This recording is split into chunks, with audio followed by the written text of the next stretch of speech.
Pakistan plus சீனா real எதிரி யார் என்றே மத்திய அரசுக்கு தெரியவில்லை. ராகுல் காந்தி ஆவேசம். வணக்கம் செய்தி புனல் நேயர்களே. இந்தியாவின் இராணுவ நடவடிக்கை இலக்குகள் குறித்த அத்தனை தகவல்களையும் பாகிஸ்தானுக்கு சீனா கொடுத்து வருவதாக எதிர்க்கட்சித் தலைவர் ராகுல் காந்தி தெரிவித்துள்ளார். சீனா என்ற வார்த்தையை சொல்லவே பயப்படுகிறார்கள் என்று கூறிய ராகுல் காந்தி, இந்தியாவின் வெளியுறவு கொள்கை திவாலாகிவிட்டது என்றும் விமர்சித்துள்ளார்.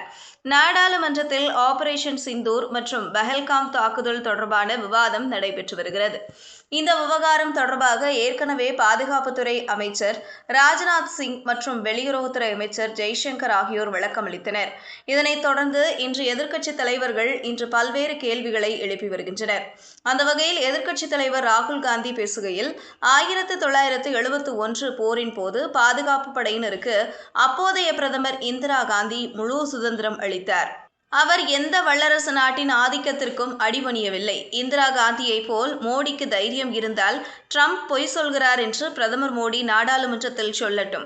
இந்திய இராணுவத்திற்கு எந்த இழப்பும் ஏற்படவில்லை என்ற தைரியம் இருந்தால் பிரதமர் மோடி நாடாளுமன்றத்தில் சொல்லட்டும். மத்திய அரசு செய்த தவறு காரணமாக விமானங்களை இழந்தோம். அரசியல் தலைமையின் உத்தரவு காரணமாகவே பாகிஸ்தான் இராணுவ தளங்களை தாக்கவில்லை என்று இராணுவ அதிகாரியே கூறுகிறார்.